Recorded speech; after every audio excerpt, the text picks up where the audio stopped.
Video selanjutnya masih sama ya. Jadi hari ini yang rakit lagi LivePo 32700 6S. Ini pesanan ya dari temen. Peruntukannya adalah seperti biasa ya, untuk storage. Jadi ketika dia pergi camping atau kemanapun yang nggak ada listrik, dia bisa ngecas baterai drone. Nah, untuk perakitan saya pakai spot welding, jadi nggak saya solder. Nah, spot welding ini beda ya dengan yang pertama. Jadi ini lebih bagus menurut saya karena dia ada pengaturan timer, jadi lebih oke lah. Untuk perakitan saya agak berbeda ya dengan yang sebelumnya. Untuk layout baterainya ini saya bikin beda biar lebih gampang untuk proses perakitan kabel plus dan minus di akhir. Untuk rangkaiannya masih sama, cuma yang membedakan adalah layout baterainya sekarang berbeda. Jadi ini adalah spot weldingnya. Jadi di sini ada D45 dan 11,9 itu adalah tegangan, dan D45 itu adalah kekuatan. Proses spot nanti akan saya cepetin biar nggak terlalu lama di video spot weldingnya.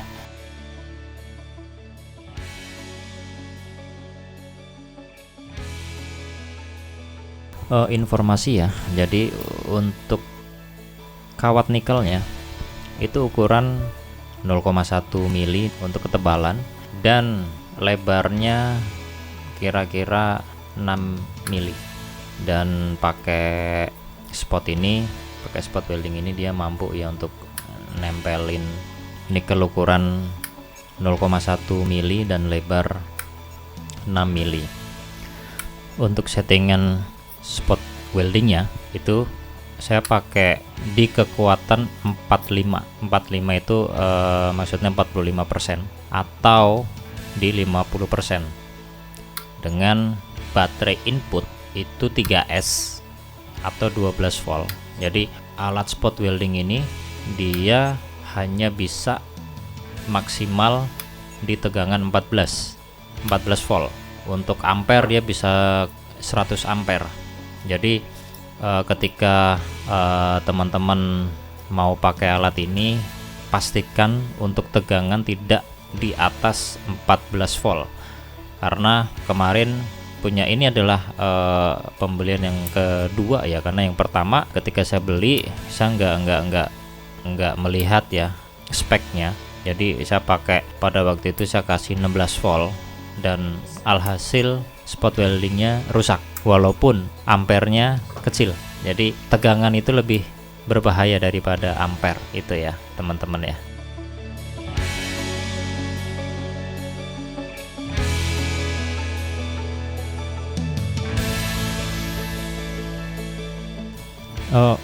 Langkah selanjutnya adalah kita cek untuk tegangan ya. Jadi setelah kita spot semuanya, pastikan jalurnya benar.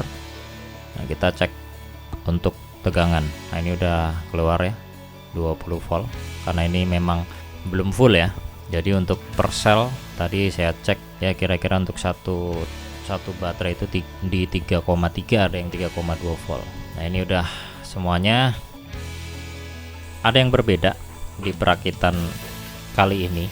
Jadi saya memakai BMS. Nah, BMS ini dari 5S kalau nggak salah, 5S sampai 13S. Kenapa saya kasih BMS? Karena biar yang memakai aman lah, karena tidak semua orang itu paham baterai storage.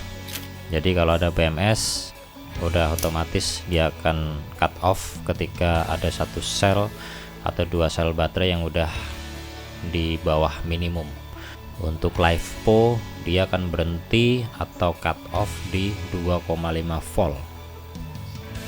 BMS ini agak unik ya, karena dia bisa diatur sesuai apa yang kita mau. Kalau di tulisannya memang dari 5S ke 13S. Jadi ketika saya butuh 6S kaki dari 6 ke 13 itu disambung jadi satu. Begitu juga kalau misal 9S, berarti kaki 9 sampai ke 13 itu disambung jadi satu. Menarik menurut saya untuk BMS yang saya pakai ini. Dan untuk informasi, untuk pemakaian BMS LiFePo itu tidak bisa digunakan di baterai tipe Li-ion. Begitu juga sebaliknya, karena untuk baterai LiFePo dia itu tegangan maksimal cuma di 3,6, sedangkan Li-ion dia di 4,2. Tapi tidak menutup kemungkinan ada seri BMS tertentu ya yang dia bisa support kedua-duanya, dan itu juga pasti akan ada proses untuk penyolderan, dimana penyolderan itu dibutuhkan untuk selektor ya dari Li-ion ke LiFePo. Itu menurut saya udah pasti. Setelah semua terpasang, untuk kabel balance, langkah selanjutnya adalah kita cek untuk tegangan. Ini untuk MOSFET-nya biasa yang nggak anget ya, jadi kalau anget pasti ada kesalahan di situ. Pastikan untuk MOSFET-nya tidak hangat. Pengukuran tegangan ya, ini keluar untuk tegangan total 20,3 volt. Sebenarnya ada satu ya, ini ada kabel BMS yang keluar, itu digunakan untuk mengecek tegangan sebenarnya. Jadi saya pakai charger ini ISDT 608PD. Dia nanti akan keluar untuk tegangan per selnya. Jadi kita bisa tahu nih tegangan mana yang ngedrop atau masih bagus. Jadi kegunaannya adalah seperti itu.